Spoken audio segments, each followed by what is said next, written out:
thank you for coming. My pleasure. It's great to have you here. Tell me about the film in terms of you coming to this project with Steven Spielberg, and what intrigued you about it, other than it's the connection of the two of the greatest names in directing history, Spielberg and Kubrick. It was all the things that you slowly learn to sort of look for in projects, but it was everything sort of presented on a plate, really. Steven called, I mean, the fact that it was the first time a director called me and said, this is a part that I had you in mind for, and I want you to do it right now. You know, no sort of early meeting or interview. Or I'd met Steven before, and he called and told me the story down the phone, and I was compelled and intrigued and very excited with the idea and the challenge behind playing Gigolo Joe. And I flew to London that weekend, and I read it, and then we discussed it even more. And he told me a little about the physical sort of elements to the part. And I mean, there are so many things. I think the film now, in its final product, proves that there are so many themes to this film: enchantment and mystery and new frontiers of technology and emotion, and yet there's a sort of simplicity to it, a child's fairy tale journey for a mother. And obviously all the opportunities to work with Steven, to work on a project that was the brainchild of Stanley Kubrick, and the opportunity to work with Hayley. I mean, I'm a father, and I really looked forward to the idea of working with a young actor, because it's a side of my life that I felt I hadn't necessarily expressed through my work. Your sense of your fatherhood. Yeah. Tell me the story. I mean, the story of AI, which has been almost a project of secrecy. Yeah, very much so. We know it's about artificial intelligence. We know it's very futuristic. We know it's a time that some terrible things have happened. We know it's a time of creating artificial. Yeah, it's a time after the ice caps have melted, right, and so resources are low, and people can't have children without a license. So the reliance on artificial life, which has advanced tremendously from the point we're at now, is huge, but there's also great bias towards them. And this story follows the story of the first one-of-a-kind child robot that is built to love. And really the question the film asks is, if we are capable of building something that loves, will we be able to love it? And also, what is real love? If we have the ability to program love into something, does that mean we know what love is? How do we know what love is to program it? I think that really is the essence of the piece. And who is Gigolo Joe? Well, Gigolo Joe comes in as a slice of the mecha world, mechas being the robots. Right. The division is mecha and orga. We are organic, they are mechanical. And Joe comes in and, if you like, offers a helping hand once David has been abandoned, and leads him through the world of mecha, a far more adult world than he's ever been, that he's ever seen, and sends him, if you like, on the journey to fulfill his wish. I should say that in the world of mecha, different people have specific responsibilities. Yeah, mechas are built specific. Right. You would have a gardening mecha. Right.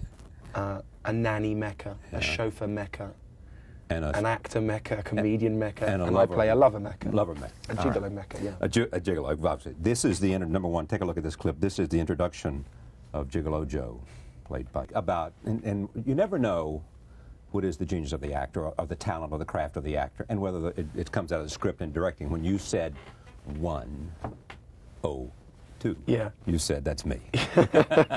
And I also said there's something always embarrassing about admitting to say that was my idea. No, it was me. Yeah. You might as well give it all to the director. Yeah. Or otherwise we could all be robotic actors. The physical side to Joe, though, was an extraordinary collaboration, I have to say, and that was the side to working with Steven that I was thrilled about. I mean, I would have done anything he wanted me to do. Right. I was willing to sort of stand over there, lift your arm, whatever.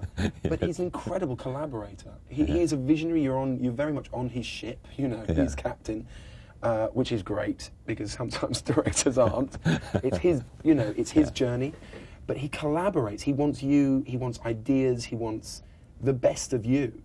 And he'll pick and choose, but you always feel the need to give, you know. Yeah. And with the physical side to Joe, Because he's asking for more all the time. for more, for ideas, for Yeah, fresh, right. for a fresh approach, for. Like you said, Stephen asked you not to do a lot of research. He didn't particularly want me, or just said, don't bother reading up about artificial intelligence, right. the movement, Yeah. at this point, because in a way it's redundant, because we were creating Right. a future fantasy of how far can we go, and whilst they're making incredible advancements, they're nowhere near close to what we're doing. And that's always the interesting thing I felt about Kubrick's work. He was never trying to say, this is what will happen. Everyone was intrigued to see 2001 in 2001, but he wasn't saying, this will be what we're doing. It was an idea, it was a story, it was an imaginative journey. And the same with this, it's not saying, this is where we're going.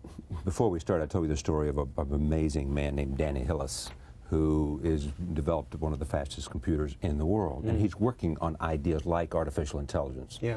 And so I said to him, you know, and I said, what's the toughest thing? He said, we can't understand the mind. There's just no way we can comprehend. Yeah. And I said, where are you in this process? He said, well, we're about in developing a computer that's equivalent to a mosquito's brain. That's where we are. Yeah. You know? Well, that and that applies exactly to really the question this film is posing, which is, we have so much that we don't understand. How can we possibly program that? How can we take it out of our own understanding and put it into something artificially? I love the. I did read one piece, and it was talking about that great computer that beat Kasparov. Right. But if you threw was it Mr. Blue or Big Blue? Big Blue. Right. But if you threw Big Blue in a swimming pool, it wouldn't be able to get out. You know, whereas a bunny rabbit would. That's right. It would sink and or float. it wouldn't get out of the way of traffic if it was somebody dropped it in front of a busy freeway. Quite, but it can play chess really well. And beat Kasparov. Yeah. Let me take a look at this. Is another scene we'll see Hayley, Joel Osment, who plays David, in which he talks to you about the blue fairy that will make him into a real boy. Let me set this up, but first, though, where is he, the character of David? I mean, what's he searching for? What's the dynamic of the relationship between these two? Between Gigolo Joe and David? Well, David's really just on a path to find the blue fairy. He's been abandoned by his mother because he has started, if you like, to infringe on the dynamics of their natural family. At a time when they didn't have a child, the child was frozen because he was sick. This child awakens from his illness, goes back to the family. David's abandoned. And he believes, because of the fairy tale Pinocchio, that he's been told that if he finds the blue fairy and becomes a real boy, his mother will have him back. And yet it's because he desperately wants love? He wants love. He's been built to love. He's been built to love his family. And Joe is in debt to him because he offers a helping hand, David offers a helping hand at a flesh fair. I feel like I'm giving it all away. No. All right. Roll tape. We'll pick it up from there. Here it is. Danny Hill is telling us about artificial intelligence. Roll tape. Everybody hears the term artificial intelligence, and almost no one, including me, knows exactly what it means. Well, what it means is easy, which is... And especially with Steven Spielberg's movie out there. Yeah, what it means, I think everybody understands, is a machine that actually thinks and you can talk to. So that's what it is. Yeah, that's what it is. And where now, of course, it isn't that yet. Yeah. So what it is now is trying to get there. And so it's trying to get machines to do more and more things that people do. So it's trying to build a mind, which, of course, is way more complicated than a computer. Wow. Probably the most complicated supercomputer is about as complicated as, say, a fly's mind. And we can imagine in our lifetime maybe getting to a mouse mind or something. In our lifetime? But that's my guess. I mean, Ray Kurzweil would have very different numbers, you know, and nobody knows because we don't really know how the mind works. We don't really know how complicated it is. But it is, you know, it's the great mystery. It's the thing, I mean, as a scientist, it's, to me, the most interesting mystery out there. It's the thing that a child can ask a question of the greatest scientists in the world that they can't answer about how the mind works. The most significant, this great scientist says, mystery out there. How does the mind work, and trying to duplicate it? Well, quite, and that it is. And I mean, and that's why I'm I feel so proud to be a part of a film that poses that question. It's the question of life. It's the question of our very existence, you know. Yeah. Spielberg, obviously, as you said, was running his ship. His obligation as a filmmaker is to make the best movie I can, and his focus is on that. Did he evoke the memory in conversations or otherwise of Kubrick in the sense of this was, in a sense, picking up the work that Kubrick wanted to do before his... So. Yeah, and Kubrick was talked about, and his work was talked about almost pretty much every day. I mean, and in the first conversation I had with Steven, he told me the whole story, and that's such an exciting story. I mean, and I saw Jan Harlan saying on this show that, you know, the idea that Stanley Kubrick believed his friend Steven Spielberg would do a better job than he, and obviously saw something in it that he knew Steven would bring out, and maybe saw something in it that he felt Steven needed to journey towards, and it's so exciting to me. It's, you know, but certainly once we were in the process of making it, I mean, it was Steven's movie. He'd written it. He had lifted the mantle, but was very much, you know, in control of the reins and the brain and the heart of the piece. But because his friend had started it, and because his friend had been involved and given it to him, and I suppose because it dealt with themes that are so Kubrickian, the frontiers of the heart, the mind, technology, the combination of technology and humanity. And all. I mean, well, quite. Clockwork 2001, Orange, Clockwork 2001, Orange. Yeah. I mean, they were all really tackle that. And it has also the elements of Steven in terms of all the kinds of things he's done about the childlike awe of whether it's E.T. or whatever it might be. Yeah, and also dysfunctional families. I mean, I think Steven's tackled that several times in Close Encounters and E.T. I mean, families and the dysfunction of families, not only as families as a place of great warmth and love, which he also does tremendously well and shows tremendously well, but also how they can function when they're dysfunctional, you know. But because of all those themes, and because of the journey AI had taken via, or rather from Kubrick, you know, we talked about 2001, we watched it, we listened to the music a lot.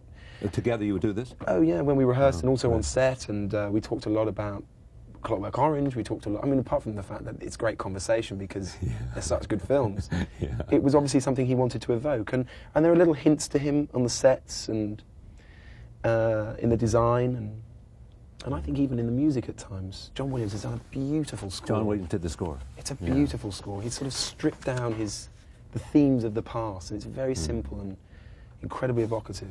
Is this, in the end, why you went into acting? Here you have an opportunity to get inside the head of a character that's interesting, that's a product of sort of to work with great genius, Kubrick and Spielberg, with a fascinating story about who we are and where we might be going. Is that what acting is about for me, yeah, absolutely. Because you started very early. Yeah, pretty early, yeah. I suppose I did, yeah. You suppose you did? I guess I did, about yeah. 6 or 7 or 8 or... Well, that was at school. Yeah. I mean, but by 13 you were... Yeah, 13 I was in a theatre company when I was in 13. Which I did, acting. Yes. Which I did outside of school. But it was I mean, it still feels like the best hobby in the world. I don't feel like I've ever done a day of work in my life. Because it's a great, you know, it's my love. It's my love, you know. You wouldn't change anything? Not at all. But as you said, that's exactly for me what acting is about, the opportunity of being a part of great stories, and working with people that you learn not only more about your craft, but also about yourself, about the world, about this incredible, incredibly expressive medium, the film or theatre. Yeah, that in the end, that's sort of what artists have an opportunity to do, whether it's film or music or painting or writing novels. It is, in a sense, to explore all these ideas that we are curious about who we are and what we're about, and whether it's relationships or whether it's fantasy or whether it's conflict or whether, with Spielberg's case, it's great tragedy in terms of Schindler's List or in terms of Saving Private Ryan, or the celebration of life and the celebration of awe and wonder and joy and curiosity. And also I think something that Steven understands and does very well is offering that to other people. It's sort of, he sees it, I think, he sees it as, I always feel a great generosity from his films, in as much as you feel like you're sort of seeing his dreams, you know, or his heart at least. He's quite a... Do you think, as a filmmaker, he wears it on his sleeve? You know? Is there any part of you that when you're with someone like Spielberg is saying, I want to watch him because someday I may want to make a film, and I want to sort of at least by osmosis get something? I do that on every job I do. I'm not a great one for nipping back to the trailer in between setups. I mean, I just worked with Conrad Hall and Sam Mendes on Sam Mendes' new film, and watching Conrad, like watching Steven, like watching Sam, to me that again is part of the joy of the job, is watching great people at work and watching great art being created in front of you. It's doing stuff I could never do, you know. And it's a joy to watch. It's masters of their craft. Yeah, and as you said, you learn by osmosis so much that maybe, you know, well, I'm not aspiring to be a director or a DP, but you learn more about your craft. Yeah. You also pick from experiences being a father. You have 2 sons. Yeah, I have a stepson. Stepson, who's about what? He's 10. 10. And then my son's 4, and my daughter's 8.5 months. 8.5 months. Yeah. So his son is 4. Yeah. And the character in this film is how old? He's 11, I think. Yeah. David's meant to be 11. Yeah. But it's also about parenting, and it's also about love and all of that. Yeah. You pick. You think you do this better because you are a parent. In this case, I think. I mean, has it changed you in a way that beyond how you act, but in a sense of your perspective on yourself? I certainly think becoming a parent has connected me to an emotional and a kind of sensitivity and a love, deep understanding of the feeling of love and protection and all the things that and responsibility. So I suppose, you know, perhaps it's made me more in tune with that, and that's perhaps something that one can access for work. But as far as it's affect my work, I suppose the most important effect it's had on it is that it's made it clearer to choose work, because I'm not a great fan of being away from them. So work has to kind of match up to that. Exactly. I read somewhere where I mean, the great thing about being where you are is you've got enough offers around, so you can say, I'm going to take a couple of months off, or I'm going to take 3 or 4 months off because I just want to watch them every day. I want to take my kids to school. I want to do whatever I want to do. Yeah. Away from. Well, that's the stuff that feeds you. It's you know, and you're feeding them, but it's the stuff of life. Yeah.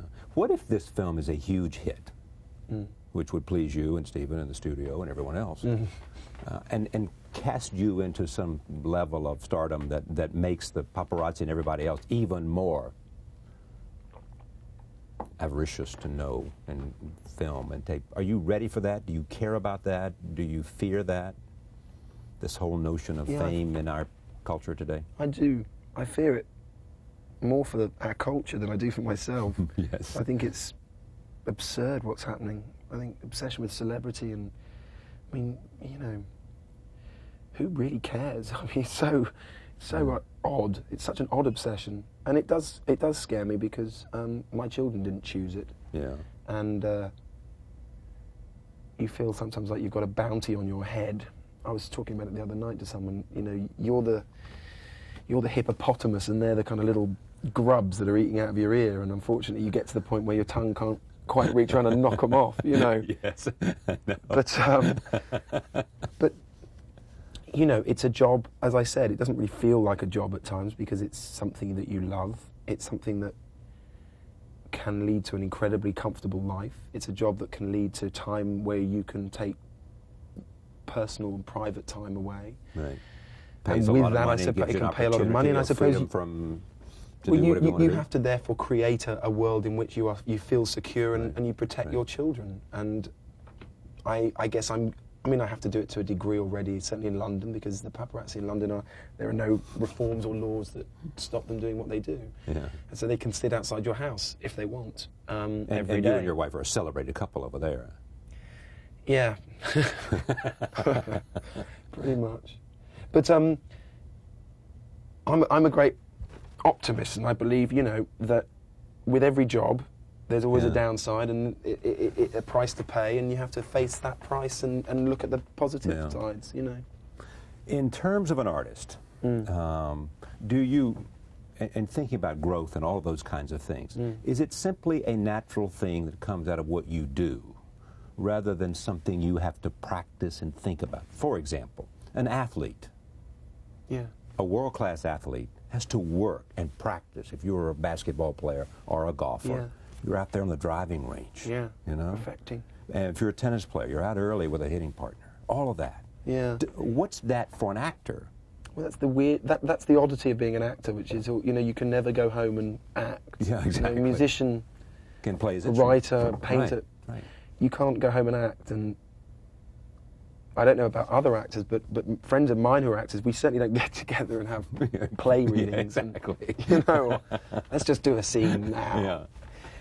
So you grow only by experience, then, probably. Well, I think by so. doing things and working with great people. Yeah, and also with each job. I mean, I personally love the process of absorbing and reading and watching as much as I can on that given project. To me, it's a great excuse to read, to discover, to educate yourself on new sides of life, and to travel. But you know, to whether it's artificial intelligence and the future of technology, or emotions, whether it's existentialism, whether it's the Second World War and the Russians' plight in the Second World War, you know, subjects I had no idea about until Jean-Jacques Hano asked me to do Enemy at the Gates. Right. To me, those are wonderful. That's a wonderful opportunity to read up and as I said, absorb. And it's also a great excuse to go back and watch all the films on that, you know, on that subject, and sit and watch movies, basically, you know. I know. And read good books. Yeah, read books and think about it. I mean, not everyone works like that. Some actors prefer to just turn up and see what's on the page and deliver. But for me, I find that just an opportunity not to miss. Yeah, exactly. I want to talk about some of the other films, but it was said about you early on by even colleagues that there was a confidence level about you that was striking. Does that mean anything to you? You never heard that before, or of course you now that I say it, you recognize it, and it makes me really embarrassed. You've heard it all your life. I'm not the first person to tell you. I was told that at school. Yeah. And what were you told? Just that it can sometimes be registered in different ways. Arrogance is what I've been told. Cocky would be another way. Show off, showman. You know, but I suppose. Do all those fit, or just confident? I probably, like everyone else, I have a little bit of all of those in me. And is that part of why you might have wanted to become an actor? No. My memory of wanting to become an actor was because it was a language that I really just understood immediately, and I liked that in a creative environment, adults and children. I mean, and I remember this at school. Adults and children are equal, in as much as, you know, in a creative environment, everyone has an opinion, and everyone's ideas are worthy, and I love the idea of being together with people and putting something on. Absolutely. You know? I was just that's really what it came from. And the confidence, I suppose, meant that it didn't bother me that people had no were hesitancy in looking. telling you this is what I think. Yeah. Yeah. But I didn't find that I wasn't confident in mathematics. Right. And I wasn't particularly confident in physics or biology. But I was you had a confidence with in an what idea you knew and the expression of it. Quite, yeah. And it's funny, it's something that it takes quite a long time, and obviously quite a lot of work as an actor, I think, to get to a point where you feel confident to say, I don't understand what I'm doing in this scene, or I disagree, I really want to do it like this, can you please let me... And I look back at some work, or I remember certain work, thinking, I was right, you know, wow, why didn't I say that? And you learn finally to get to a point where you think, actually, I do know enough now to say, I think this isn't going to work, let me do this, please let me do that, you know. My guess is the more confident the director, the more likely they'll let you do it. They probably say, the best ones would say, let's do it my way first, and then let's try it. Yeah, exactly. And also they want to hear. They want to hear, and they'll, Yeah. I've just talked about the fascinating subject for me, too, beyond that, is creating cultures that maximize people. You know, and it's just what you said, you went into acting, where you can sit around and people can express ideas. And so the merit of the idea is more important, and there's never an idea too silly to be heard or too idiotic to be considered, and that the decision about the the enjoyment of ideas is not a reflection of the status of the person who's offering them. Yeah. You know, it is. You know, and if you can create a culture like that. Well, quite. You know, and it seems like acting, or within the best sense of the word, has that. You know, or are there other endeavors where? It's interesting that actors used to be in the court of in Greek courts. You would have a philosopher, I think, an astrologer, Right. a military man, a medicinal man, and you'd often have an actor. Yeah. And yet at the same time, there are people, you know, Or a storyteller. a storyteller. You know, there's also this thing that exists, and some actors reflect it, I think. I even think Marlon Brando, who I've gotten to know a little bit over the telephone, it is a sense that it's just playing. Yeah. You know, so that there is not the same elevated sense of respect for the actor as there is for the scientist or for the, you know. Do you know that, some sense of that? Very much so. Well, its history is considered on a level with the oldest trade, isn't Exactly. That's right. And when they run in political office, people say, you know, but he's only an actor. Now, Ronald Reagan changed a little bit of that. But he's only playing. But you know what? I rather like that, because the world life needs lightness. It needs players. It needs, you know, people who are not players, but people who are playing. And people who give us a chance to see ourselves, a reflection of ourselves. Quite. But also, I rather like, you know, fine, don't give us responsibility. That's fine. We don't want it. Yeah, well, the guy you just saw, Danny Hillis, I said to him, tell me, because he is genuinely a brilliant man. And I mean, clearly a brilliant man. And he knows a lot of smart people. In fact, a friend of mine said to me, we were in this big room, and a friend of mine said, for dinner, and a friend of mine said, watch out, because I guarantee you'll be talking to so-and-so in 10 minutes, another brilliant man, you know. And all of a sudden, we're having dinner, and I look over, and they're sitting together. Yeah. So I went over to see what they were talking about, out of my curiosity. And here's the great thing. They were together, but what they were talking about was the design of one had just bought an apartment in New York, you know, and they were trying to figure out some interesting technological concept as how they could incorporate it into the house. But they had come together, you know. And he said to me, the guy, and we're going to run this conversation maybe later next week. I said to me, what do these brightest people you know share, and beyond intelligence? And he said, there's a sense of childlessness and a sense of whimsy about them, which is true. You think of some of the brightest people you know, they do have that almost, you know. I always think children have a great wisdom in their innocence. I think wisdom is in innocence. Innocence and authenticity, you know, as well, sure. Yeah. And a spontaneity. There's a lot of brilliance in spontaneity. And in unabashed expression. You know, it's when your expressive valves, if you like, are open without being hindered by over-consciousness or etiquette, or, you know, being perceived in the wrong way by the wrong person. It's just expression, and expression, I think if all the valves in the body are allowed to run freely, then that's where fluidity and sometimes great ideas come from. Moving to your career for a second, and when you look ahead, you know, what's the guide for you in terms of what you do? I mean, if Steven Spielberg calls, you want to hear it. I guess if Woody Allen calls, you want to hear it. You know, if Sam Mendes calls because he just came off of American Beauty, you want to hear what he has to say. Absolutely. So it's working with great people. That's one, perhaps most important. Yeah. And to tell a great story. Yeah. What else guides you in terms of what you want to do with this craft? Oh, trying to find different parts that are going to take me to different places and challenge me and offer me a chance to show something a little different to myself, and also, I guess to an audience, and to surprise yourself. Yeah. I suppose, just to keep changing the game, moving away from. I don't think it can be. Or I just don't find it very interesting to recreate the same role. I think it's more exciting to try and do different things. It is amazing the range of roles you've had, both in terms of London. I mean, extraordinary. When you played the character that was the lover of Oscar Wilde. Bosie Douglas. Bosie Douglas, yeah. Yeah. So how did you approach that? Well, I tried to find something nice written about him, which was very hard, because he was a much-hated man. Because you wanted to find some redeeming value that make an audience like him? Or? Brian Gilbert wanted it essentially to be a love story, to explain why Oscar Wilde gave his life away, really, because of the love he had for this young man. Went to prison. He went to prison, he lost all his money, he lost his family.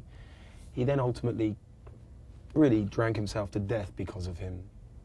And to tell a love story, you can't just put all the blame on one person. You know, you have to show a certain attraction to him. And Oscar Wilde was surrounded by pretty boys and pretty girls, and you know, so there was so much more to Bosie Douglas than another pretty boy. Another pretty boy with you know, good suits. He was so I searched really for that. And what did you find?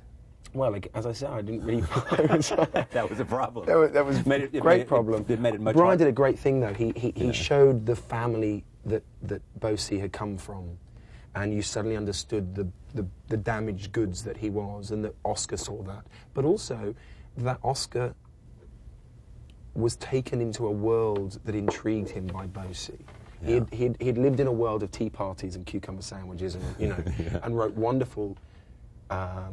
Satirical plays about that world, but he didn't write his darker stuff until he met Bosie, and suddenly went into the underbelly of London and peculiar characters and Dorian Gray, you know, the underbelly of life too, the underbelly of emotions. So he really gave me, Brian and the script gave me the opportunity in the end to sort of investigate that side of Bosie and explain him. I also read somewhere that you what's the name of the group you have, the Natural Nylon or something? Yeah. Which is a group of young actors. Yeah, we develop, and are still developing, development hell, they call it. I think. Development marathon, it should be called. That's right. We develop films but aren't you looking to do something where the 4 or 5 of you could come together and do some particular period within... That's right. London social and cultural life? Yeah, the Hellfire Club. The Hellfire Club. Was the project that it's still being developed. It's a very complicated story. Genuinely in development hell. Yeah, it's a really complex story that we still haven't quite cracked. Yeah. But indeed, it's a great period of London life. You know. Midnight in the Garden of Good and Evil. Clint Eastwood as a director. Yeah. What does he bring? Understands America for sure. Yeah, he was very interesting. It was a very, very small part I had in Midnight in the Garden of Good and Evil, but again, an opportunity just to watch Clint Eastwood on set, and he brings an incredible confidence to everyone else, because he so knows that everyone there should be there, that he sort of instills you with the belief that you can do it. You can do it really, you know, you can do it well. You can, and again, another director who works very, very quickly. Yeah. I mean, I think he shot almost before we rehearsed. You know, he'd shoot the rehearsal basically, and if he was happy with that, then again he'd move on. Oh yeah, and so we'd break at lunch and finish for the day because we'd done everything. So remarkable efficiency. Incredible efficiency, and. I sensed an incredibly gentle man as well, but like I said, I didn't really get to know him. But the opportunity again to sit back and watch John Cusack and Kevin Spacey working was incredible. And I hadn't done very many films at that time. I'd done a couple, but on that level, it didn't. You know, it was a joy to sit back and just watch great actors. Roll tape. Wanted you to do The Talented Mr. Ripley. You didn't particularly believe that it was something that you had to do. Well, only when I first read it, I just didn't see initially the relish, if you like, that Anthony obviously saw, and I felt at the time. He saw what? The relish? The relish of Dickie, the relish of his life, his existence, his confidence, and. I've said this a lot of times, but the underbelly, you know, which I think is sometimes the most fascinating kind of sides to characters, and also the importance Dickie has on Tom. I suppose I was reading, I don't know, I misread it, and because it was such a wonderful part to play. Because you misread it, so therefore you didn't say I've got to do this. You said, in fact, I'll pass. Yeah, And he's got Well, to you. he came and explained it to me and changed my mind. And I'm really glad he did. You are, because? Well, I had a great time working with him. Oh, and a great time working with the cast on the film, and a wonderful part. It was a really wonderful part to play. I think also, I just didn't see that it was going to be a wonderful part to play straight away. That's all that happened. Yeah. Roll tape. Here it is.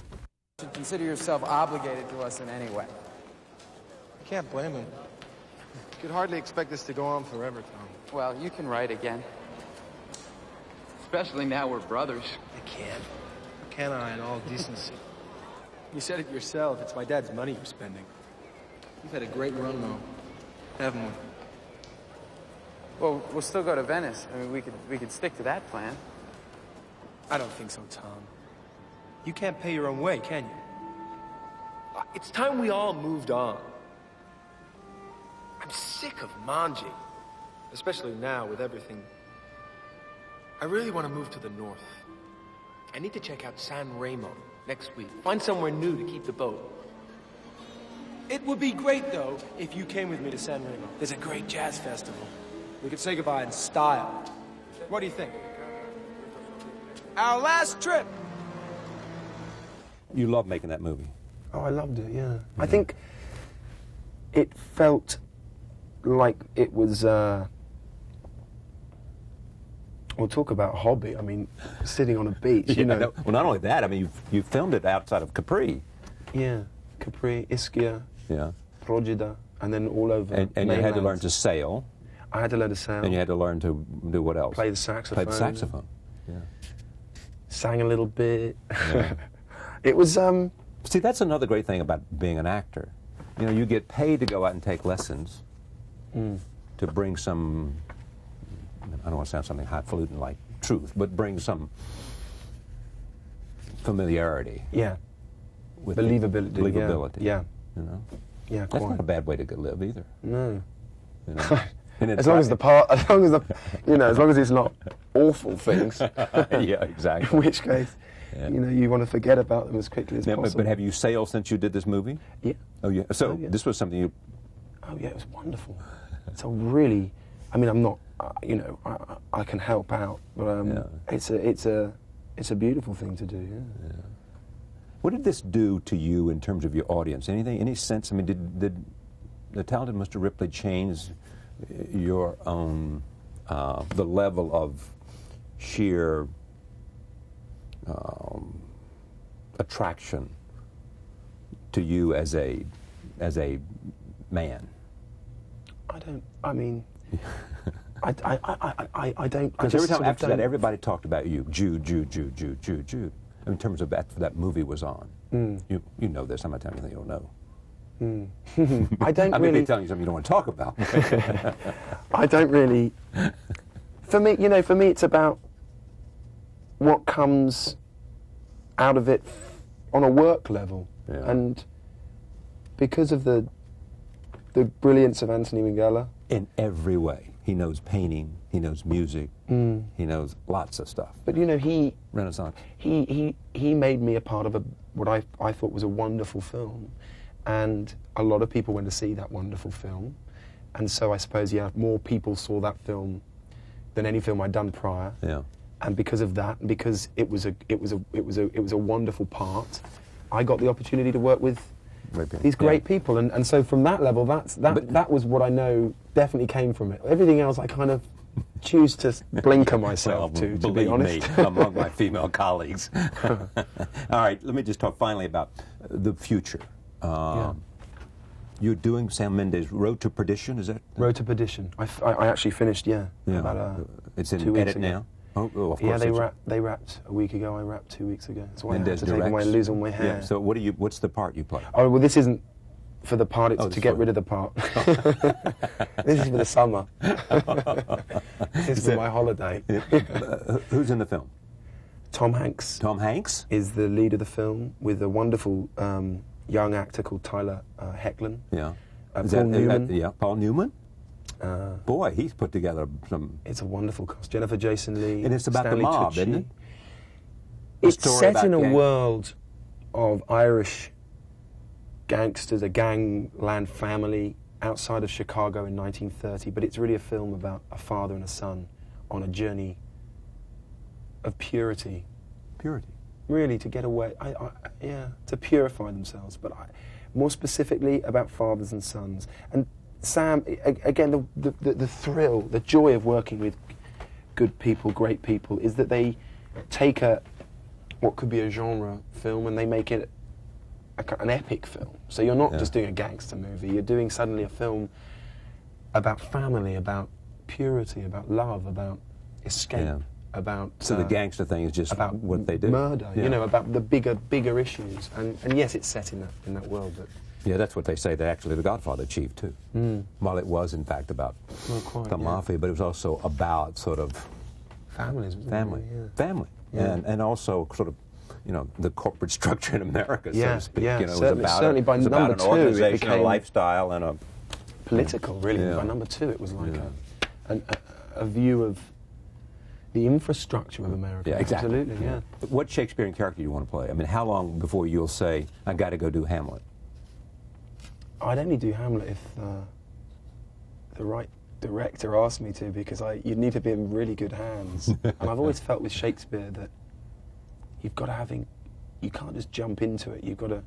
I felt doing Giovanni and 'Tis Pity She's a Whore was a good sort of fielding ground, because Ford's dialogue is a little cruder, a little more tangible, immediately tangible from an actor's point of view than Shakespeare. It's not as flowery, it's not as... Well, it's not run by iambic pentameter, for one thing. So, I mean, goodness, you know, Shakespeare is so rich with great characters, smaller characters, bigger characters, that I couldn't begin. But when you make a commitment to the stage, or do you make a commitment for...